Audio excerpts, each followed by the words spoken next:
Okay, that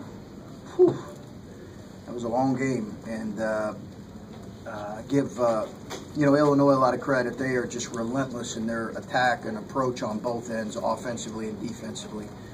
We saw that on film. It's just the way Brad's teams are, is they just keep coming, and we've got a lot of respect for this Illinois team, and I think our guys came into it understanding that we were going to need to play well to win.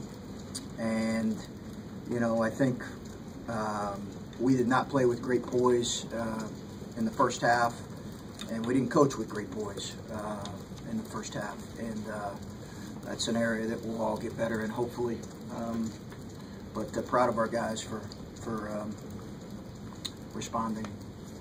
When you responded, when you did the second half, it seemed like Caleb was able to settle some things when you guys came out the second half. How much did having him available change the flow of the game there to start the second? Well, we were in foul trouble, significant foul trouble, Adam, not just with him, but with a number of our guys. And it did change the game for us a little bit. I think they probably had some foul trouble too, but when you have Andre, Kyle, Caleb, and I think Keyshawn all had 2 in the first half, and I knew they were going to be really critical, we played them with 2. But once there was like 2 or 3 minutes left, if it was a 1 or 2 possession game, I wasn't going to play. I wasn't going to play him, and fortunately we were able to hold it off and keep it at 4.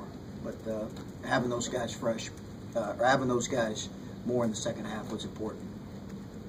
Chris, we talked with Keyshawn a lot about his scoring, and he always mentions wanting to pick his spots.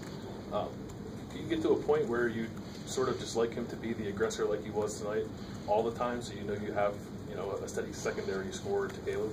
Well, they force you to. Like they really, if you're passive with the ball, you are feeding right into what they do, and they're really good at forcing you to play faster. So you do have to have a level of poise and aggressiveness with the ball, and I thought he did do that tonight.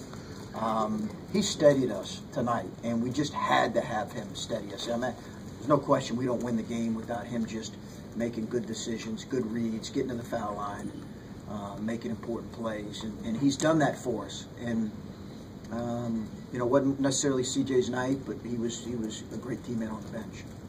It seemed like the turnovers kind of came in bunches. You go a couple of minutes without any, and then 3 or 4 maybe in a row. Was that just, you talked about not being strong enough with the ball, was it just losing focus of that for a little while? Was there anything that was happening differently, or? No, just some poor decisions, and then they're really good at forcing turnovers. I want to give Illinois credit. Like, they're really good at forcing turnovers. So, that's the reason, and I don't want to say it was just on our guys, because I give them credit, but they did speed us up. We did make some poor decisions, and fortunately we just kind of weathered it. Coach, sorry. Go ahead. Okay. What are the advantages to playing here as opposed to Stanford Center? It's a good question. I don't know. I know the environment. It just did get loud. It got very loud.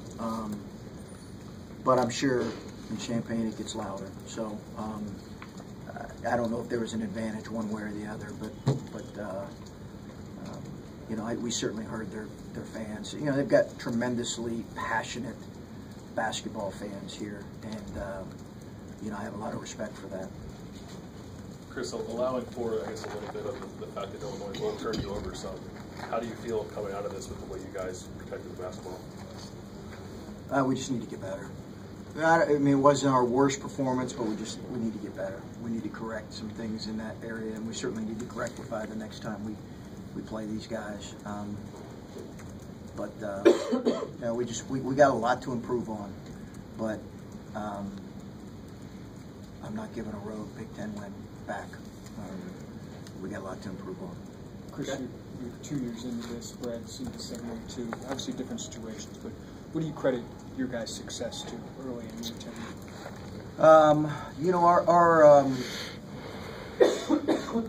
For us, I just speak on us because I think our older guys and our new guys have really embraced how we want to play and the way in which we want to go about it, and We had two tremendous senior leaders last year, and Keita Bates-Diop, really three, Keita Bates-Diop,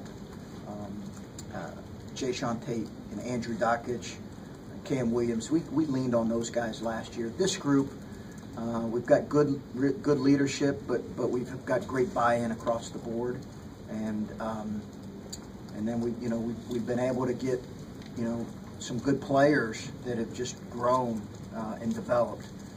But I got to have tremendous respect for Brad and his teams, and it's going to be, I think it's going to be an incredible program to compete against in the future, now and in the future. I mean, look at the young players on their roster, as well as some of their older guys. It's impressive. Chris, the box score only gives you 4 block shots, 8 steals, probably some more deflections that you have on your own charts. Yeah. What's the key when the Illinois guards particularly get down low? What's the defensive scheme that was so effective? We try to have our bigs protect the rim as much as possible. We work on verticality every day, and I think that's important for us because we do have some size that we don't necessarily have great shot blockers, but they can do a good job being intentional about protecting the rim. And I thought we were able to do that. I didn't think we were real active the first, middle part of the second half or first half. But our defense tightened up in the second half for sure, and some of that was we were able to play more of our main rotation guys. Did you get a look at that deflection number? Do you know what it is? No, I have to look at. We have a guy that charts it on our bench, and I don't know exactly what the number was. I haven't seen it yet. Okay. All right. Okay, thank you. Thanks.